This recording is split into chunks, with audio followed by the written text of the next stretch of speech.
Assalamualaikum. I'm Daiba and you are watching your own channel Audiovisual Books. With the Diary of a Young Girl by Anne Frank, I am here. I hope so you have found the previous videos of this book in my playlist. Let's start more pages to read for you. Thursday, July 29, 1943. Dearest Kitty, Mrs. Wandon, Russell, and I were doing the dishes, and I was extremely quiet. This is very unusual for me, and they were sure to notice. So, in order to avoid any questions, I quietly racked my brains for a neutral topic. I thought the book Henry from across the street might fit the bill. But I could not have been more wrong if Mrs. Wandon does not jump down my throat. Mr. Duzzle does. It all boiled down to this. Mr. Duzzeland had recommended the book to Margaret and me as an example of excellent writing. We thought it was anything but that. The little boy had been portrayed well, but as for the rest, the less said the better. I mentioned something to that effect while we were doing the dishes, and Duzzle launched into a veritable tirade. How can possibly understand the psychology of a man? That of a child is not so difficult, but you are far too young to read a book like that. Even a 20-year-old man would be unable to comprehend it. So why did he to go out of his way to recommend it to Margaret and me? Mr. Mondi and Russell continued their harangue. You know way too much about things you are not supposed to. You have been brought all brought up all wrong. Later on, when you are older, you would not be able to enjoy anything anymore. You will say, "Oh, I read that 20 years ago in some book." You had better hurry if you want to catch a husband or fall in love, since everything is bound to be disappointment to you. You already know all there is to know in theory, but in practice, that is another story. Can you imagine how I felt? I astonished myself by calmly replying, "You may think I have not been raised properly, but many people do disagree." But many people would disagree. They apparently believe that good child rearing includes trying to pit me against my parents, since that is all they ever do. And not telling a girl my age about grown up subjects is fine. We can all see what happens when people are raised that way. At that moment, I could have slapped them both for poking fun at me. I was beside myself with rage, and if I only knew how much longer we had to put up with each other's company, I had started counting the days. Mrs. Wandons, a fine one to talk. She is known to be exceedingly pushy, egotistical, cunning, calculating, perpetually dissatisfied. Add to that vanity and coquettishness, and there is no question about it. She is thoroughly despicable person. I would write an entire book about Madame Von and who knows, maybe someday I will. Anyone can put on a charming exterior when they want to. Mrs. Vonday is friendly to strangers, especially men, so it's easy to make a mistake when you first get to know her. Mother thinks that Mrs. Vonday is too stupid for words.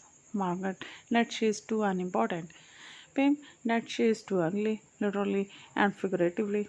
And after long observation, I am never prejudiced at the beginning. I have come to the conclusion that she is all three of the above, and lots more besides. She has so many bad traits. Why should I single out just one of them? Yours and P.S. Will the reader please take into consideration that this story was written before the writer's fury had cooled. Tuesday, August 3, 1943. Dearest Kitty, things are going well on the political front. Italy has banned the fascist party. The people are fighting the fascists in many places. Even the army has joined the fight. How can a country like that continue to wage war against England? Our beautiful radio was taken away last week. Dazzle was Dazzle was very angry at Mr. Cookler for turning it in on the appointed day. Dazzle is slipping lower and lower in my estimation, and he is already below zero. Whatever he says about politics and politics, history, and geography, or anything else is so ridiculous that I hardly dare repeat it. Hitler will fade from history. The harbor in Rotterdam is bigger than the one in Hamburg. The English are idiots for not taking the opportunity to bomb Italy to smithereens, etc. etc. We just had a third air raid. I decided to grit my teeth and practice being courageous. Mrs. Wandon, the one who always said, let them fall, and better to end with a bang than not to end at all, is the most cowardly one among us. She was shaking like a leaf this morning and even burst into tears. She was comforted by her husband, with whom she recently declared a truce after a week of squabbling. I nearly got sentimental at the sight. Most she has now proved beyond a shadow of doubt that having a cat has disadvantages as well as advantages. The whole house is crawling with fleas and it is getting worse each day. Mrs. Clemens sprinkled jello powder in every nook and cranny. But the fleas have not taken the slightest notice. It is making us all very jittery. We have forever imagining a bite on our arms and legs or other parts of our bodies. So we leap up and do a few exercises since it gives us an excuse to take a better look at our arms or necks. But now we are paying the price for having had a little physical exercise. We are so stiff we can hardly turn our heads. The real calisthenics fell by the wayside long ago. Yours then. Wednesday, August 4, 1943. Dearest Kitty, now that we have been in hiding for a little over a year, you know a great deal about our lives. Still, I can't possibly tell you everything since it is all so different compared to ordinary times and ordinary people. Nevertheless, to give you a closer look into our lives from time to time, I will describe part of an ordinary day. I will start with the evening and night. 9 in the evening. Bedtime always begin in the annex with that enormous hustle and bustle. Chairs are shifted, beds pulled out, blankets unfolded. Nothing stays where it is during the daytime. I sleep on a small divan, which is only 5 feet long. So we have to add a few chairs to make it longer. Comforter sheets, pillows, blankets, everything has to be removed from Dazzle's bed where it is kept during the day. In the next room, there is a terrible creaking, that is Margaret's folding bed being set up, more blankets and pillows, anything to make the wooden slates a bit more comfortable. Upstairs, it sounds like thunder, but it is only Mrs. Wandy's bed being shoved against the window so that Her Majesty, arrayed in her pink bed jacket, can sniff the night air through her delicate little nostrils. 9 o'clock, after bed is finished, it is my turn for the bathroom. I wash myself from head to toe, and more often than not, I find a teeny flea floating in the sink. Only during the hot months, weeks, or days, I brush my teeth, curl my hair, manicure my nails, and dab peroxide on my upper lips to bleach the black hairs. All this is in less than half an hour. 9:30, I throw on my bathrobe with soap in one hand and body hairpins, panties, curlers, and a wad of cotton in the other. I hurry out of the bathroom. The next in the line invariably calls me back to remove the gracefully curved but unsightly hairs that I have left in the sink. 10 o'clock, time to put up the blackout screen and say good night. For the next 15 minutes, at least, the house is filled with the creakings of beds and the size of broken springs, and then, provided our upstairs neighbors are not having a marital spat in bed, all is quiet. 11:30. The bathroom door creaks. A narrow strip of light falls into the room. squeaking shoes, a large coat, even larger than the man inside it. Dazzle is returning from his nightly work in Mr. Kogler's office. I hear him shuffling back and forth for 10 whole minutes. The rustle of paper from the food he is tucking away in his cupboard, and the bed being made up. Then the figure disappears again, and the only sound is the occasion suspicious noise from the bathroom. Approximately 3 o'clock, I have to get up to use the tin can under my bed, which to be on the safe side has a rubber mat underneath in case of leaks.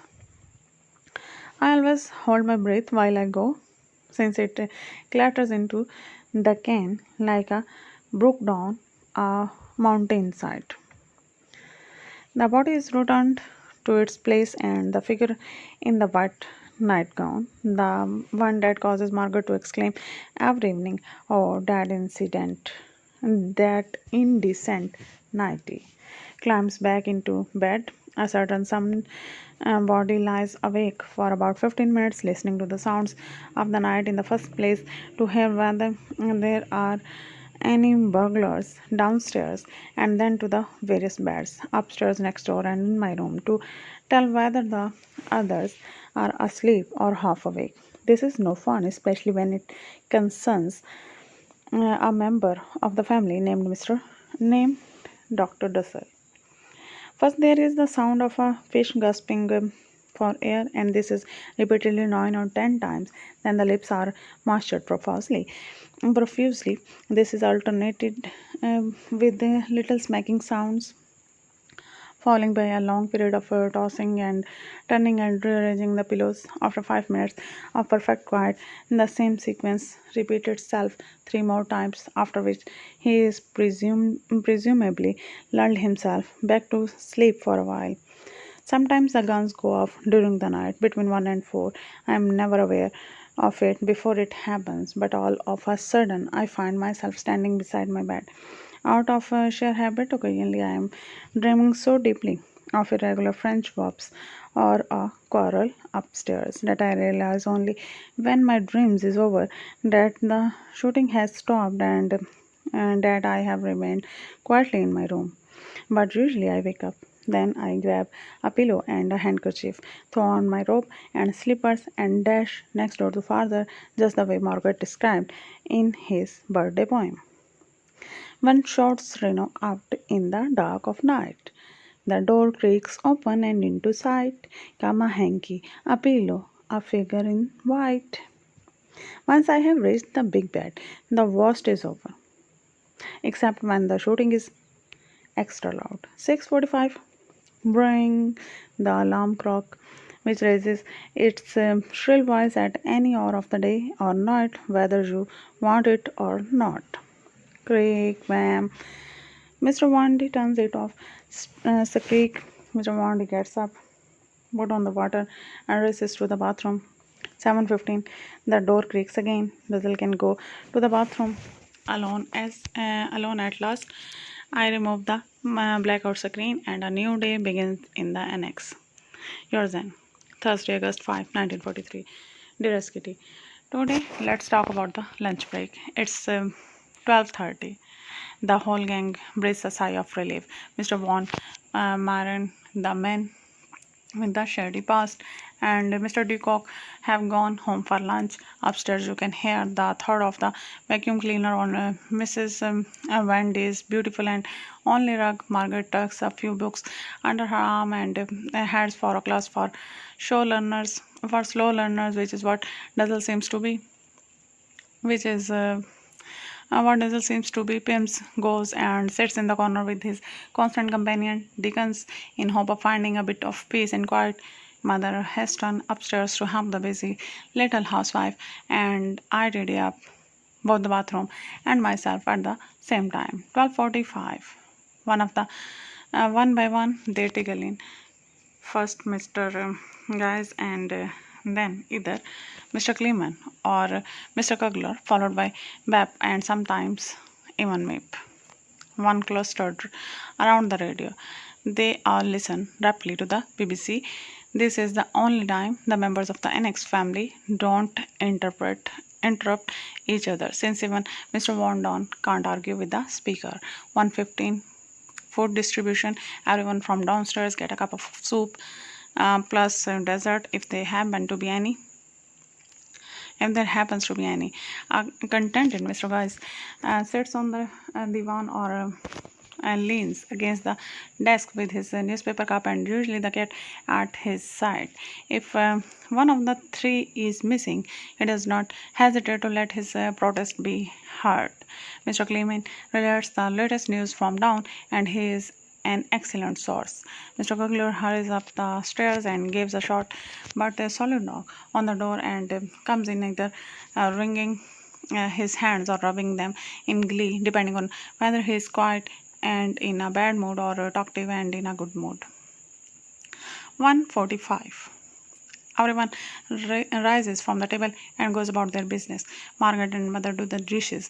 Mr. and Mrs. Wandy head for the divan, but for the attic. Father for his divan, Duzzle too, and does her homework.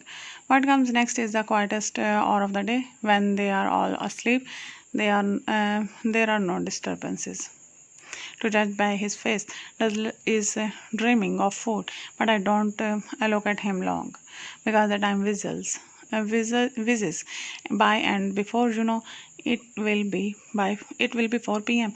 and the pedantic Mr. Dr. Duzzle will be standing with the clock in his hand because I am 1 minute late clearing off the table. Yours then. Saturday, August 7, 1943. Dearest Kitty, a few weeks ago, I started writing a story, something I made up from beginning to end, and I have enjoyed it so much that the product of my pen are piling up. Yours then.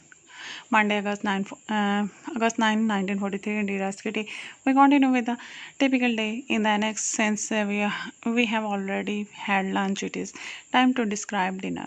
Mr. Wandon is served first and takes a generous portion of whatever he likes, usually joins in the conversation and never fails to give his opinion.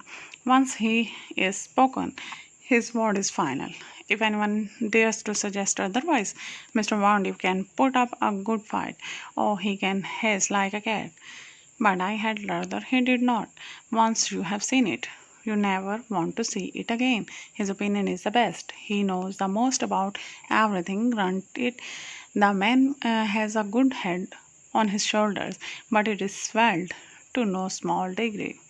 Madame, actually, the best thing would be to say nothing. Some days, especially when a foul mood is on the way, her face is hard to read. If you analyze the discussions, you realize she is not the subject but the guilty party. A fact everyone prefers to ignore. Even so, you could call her the instigator, stirring up troubles. Now that is what Mrs. Wandon calls fun. Stirring up trouble between Mrs. Frank and Margaret and Mr. Frank are not quite as easy. But let's return to the table. Mr. Wandy may think she does not always get enough, but but that is not the case. The choicest potatoes, the tastiest morsel, the tenderest bit of whatever there is, that is Madame's motto.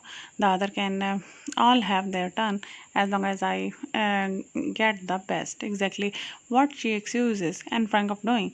Her second watchword is keep talking. As long as somebody is listening, it does not seem to occur to her to wonder whether they are interested. She must think that whatever Mrs. Wandon says will interest anyone. Smile coquettishly, pretend you know everything, offer everyone a piece of advice and mother them. That is sure to make a good impression, but if you take a better look, the good impression fades. Once she is hardworking, two cheerful, three coquettish, and sometimes a cute face. That is Petronilla Wandon. The third dinner says very little. Young Mr. Wondon is actually quiet and hardly makes his presence known. As far as his appetite is concerned, he is a Donaldine vessel that never gets full. Even after the most substantial meal, he can look you calmly in the eye and claim he could have eaten twice as much. Number 4. Margaret eats like a bird and does not talk at all. She eats only fruits and vegetables and fruits spoiled in the opinion of Wandons. Too little exercise and fresh air in hours. Beside her, Mama has a hearty appetite and does her share of the talking. No one has the impression, as they do with Mrs. Wandon, and that this is a housewife. What is the difference between the two? Well, Mrs. Wandon does the cooking, and mother does the dishes and polishes the furniture. Number 6 and 7, I would not say about much about father and me. The former is a most modest person at the table. He always looks to see whether the others have been served first. He needs nothing for himself. The best things are for the children. He is goodness personified. Seated next to him is the annex little bundle of nerves. Dozzle. Help yourself, keep your eyes on the food, eat and don't talk. And if you have to say something, then for goodness sakes, talk about food. That does not lead to quarrels, just to bragging. He consumes enormous portions, and no is not part of his vocabulary, whether the food is good or bad. Pants that come up to his chest, a red jacket, black patent, leather slippers, and horn-rimmed glasses. That is how he looks when he is at work at the little table, always studying and never progressing. This is interrupted only by his afternoon nap. His afternoon nap food and his favorite spot, the bathroom. 3, 4 or 5 times a day. There is bound to be someone waiting outside the bathroom door, hopping impatiently from one foot to another, trying to hold it in and barely managing. Does Dazzle care? Not a while.